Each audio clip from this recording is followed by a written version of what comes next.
Hello, this is Marion Davenport with the League of Women Voters of Portland, and you are watching our video voter's guide or listening to our podcast.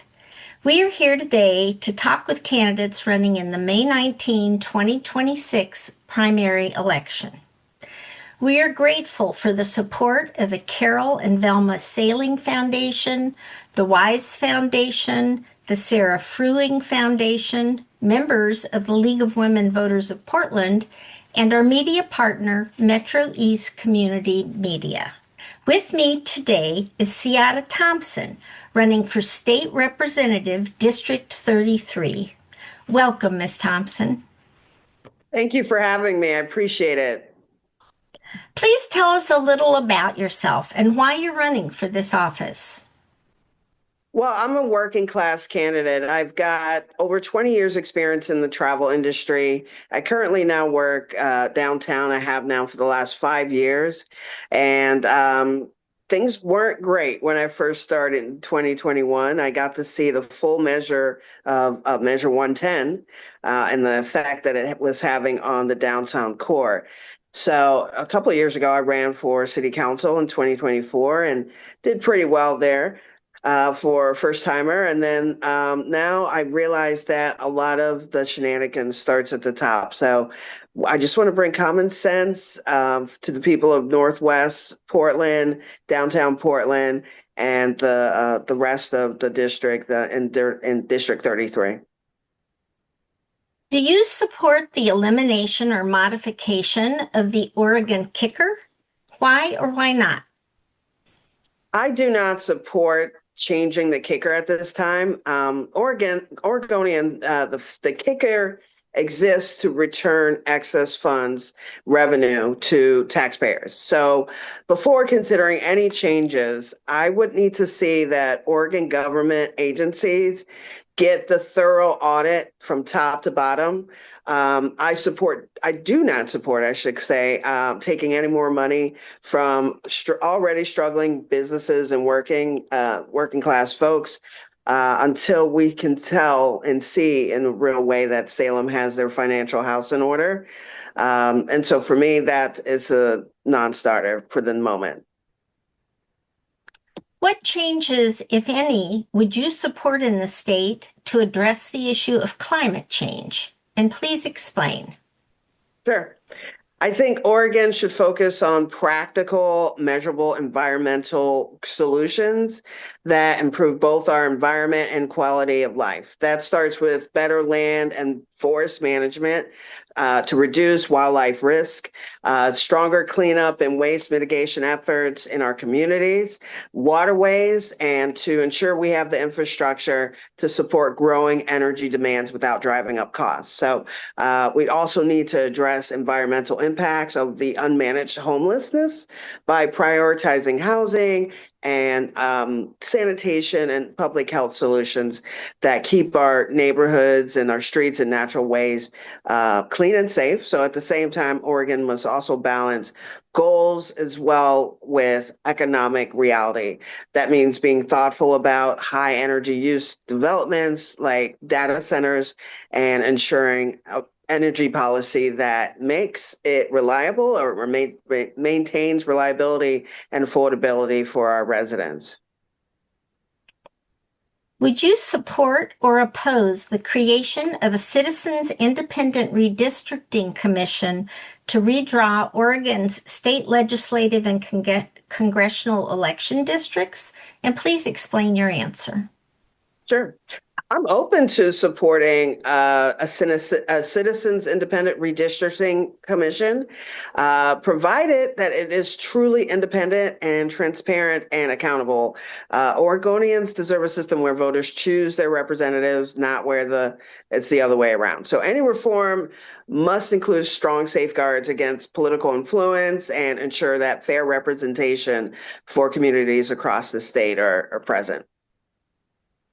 You are listening to the Video Voter's Guide and podcast interview with Ciatta Thompson, who is running for State Representative District 33. What, if any, changes in the state's policies concerning public schools would you support? Well, Oregon must focus on improving outcomes and not just increasing funding. Too many of our students are leaving high school unprepared for college and careers, and colleges and universities around the country know that and recognize that many Oregon graduates are going to need remedial coursework, which really signals unpreparedness between the graduation standards, which got removed several years ago, and the real world readiness. So I support stronger accountability tied to metrics as far as like reading comprehension, math achievement, and attendance. So that's where I stand.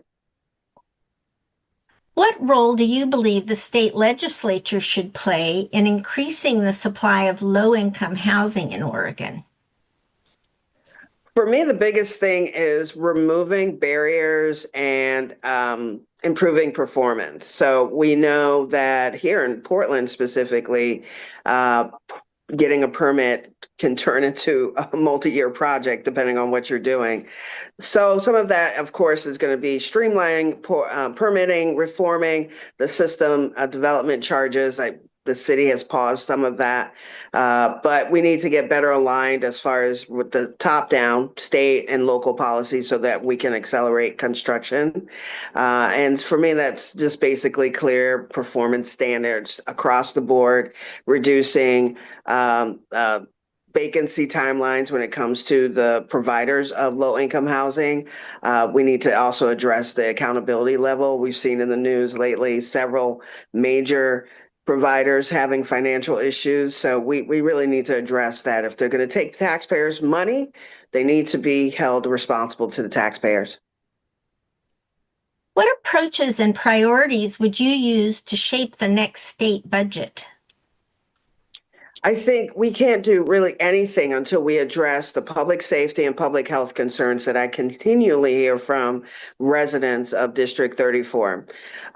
It's hard to entice a business or to encourage someone to start a business or bring their family here or start a family here if those two pillars aren't in place, because everyone wants safety, everyone wants livability, quality of life, and that's how you build any type of economy. That is the third rail for me as far as building any state budget. Thank you, Ms. Thompson. This concludes our video voters guide and podcast interview from the League of Women Voters of Portland with Ciatta Thompson, who is running for State Representative District 33.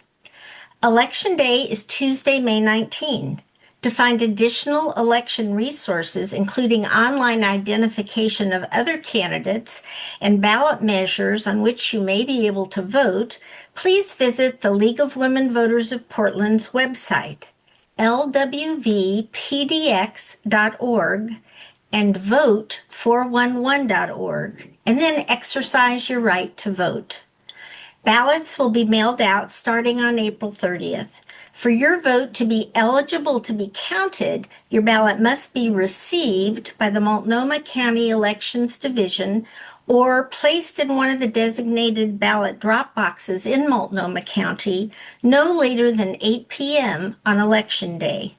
We strongly recommend that if you are depositing your ballot with the United States Postal Service, you do so no later than Tuesday, May 12, 1 week before Election Day. Your voice and your vote matter. Thank you.